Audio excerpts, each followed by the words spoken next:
Realty major DLF launched the Mall of India today in Noida, 2 million square feet, adding a sixth shopping mall to its portfolio of assets. It's expected to generate about 250 crores of rental income annually for the firm. Shilpa caught up with the executive VP and head of the mall. Listen in. So Mall of India soft opened on the 15th of December, and we launched the mall officially on the 27th of April, when we actually opened 250 brands. So when customers came in here, they found 250 brands and choices to shop. It is the largest opening this country has seen, and the response has been overwhelming. The past weekend, we crossed over 100,000 people, 110,000 people who came into the property, experienced the mall, and the retailers have been giving us very, very positive feedback on the kind of sales that they are doing, and that for us is the biggest asset test. But in terms of, if we could put a rough number to the sales that have happened in the past week, what are the number we're looking at?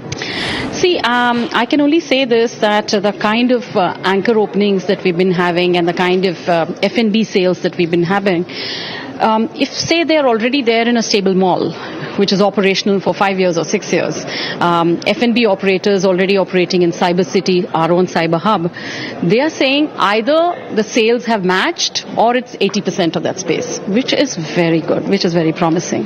So you have 250 brands now. Going forward, what are the plans in terms of, bringing in more brands? Is there a number you're looking at as with the target going forward? Sure. So, as I told you, we are 250 brands trading. By May end, this number will go up to 300 brands and will be 80% trading. And by August to September, we will be another 10% higher. So, 90% trading within such a short duration is our target. And we are there because all these brands are already in the property. It's just taking a longer time because they have larger spaces, or there is a country launch that they want to do with us, wherein judiciously we are keeping that space because the country launch is worth it. Otherwise, we would look at 90% trading by year end. Well, sticking to real estate, a long road to economic recovery, and unless that happens, real estate demand won't pick up, according to Sanjay Dutt at Cushman & Wakefield. He says even while the market does remain a buyer's one, the buy side will be lukewarm considering the size of inventory that we're looking at. There is a sufficient inventory across all markets. There is still, to some extent, although government keeps saying 7% GDP, but I don't think our salary increments show that for majority of the Indians. There's still lack of job confidence, so and it's very limited to certain sectors which are doing well. Corporate earnings is improving, but not improving substantially. So I think the buy side will still be lukewarm given the size of the residential inventory. The investors and speculators are no longer active in the market, and they're not active because they don't see appreciation in line with what they were witnessing earlier. So really, till such time the economy starts bouncing in a manner that, as a common person, as you and me, starts feeling the impact of it, and end user make those big decisions to buy homes in a manner that you should see those. You will not see significant price increases, and inventory will still remain active for some time. And therefore, to answer your question, it will still remain a buyer's market to some extent. Having said that, I wish the homes were much more affordable than they are today, because not all developers are catering to all the price points. They are basically still hovering around middle income and luxury. Now, e-commerce seems to be the bandwagon that every retail major wants to be on, and the latest to join that list is Walmart. They're working on a B2B e-commerce model to expand its omni-channel marketplace. Shilpa caught up with Krish Iyer, the president and CEO of Walmart, on their plans. We continue to focus on expanding our cash and carry business, and as I said earlier on many occasions, that our target of opening 50 more stores by 2020. So we are on course and we'll deliver those numbers.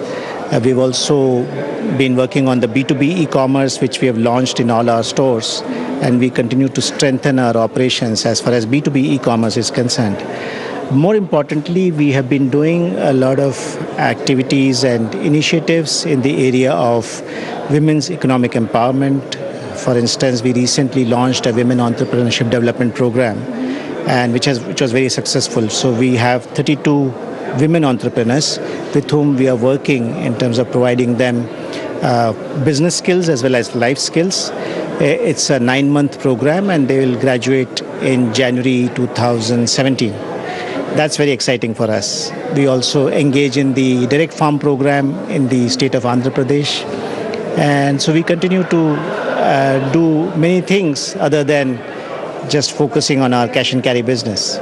So in terms of newer categories, you had earlier spoken about how you're looking at food products as a category also to expand. If you could run us through what are the plans there, and also in terms of your e-commerce business, if you can elaborate, what's the way forward really? Are you looking at tying up with existing e-commerce players, or how will it pan out? As regards food is concerned, even in our cash and carry business, more than 50% of the business is of food. So food is integral to our current business model as well. And we continue to strengthen it in terms of the food safety requirements, in terms of responsible sourcing, educating the suppliers about the supply chain, and building the necessary supply chain.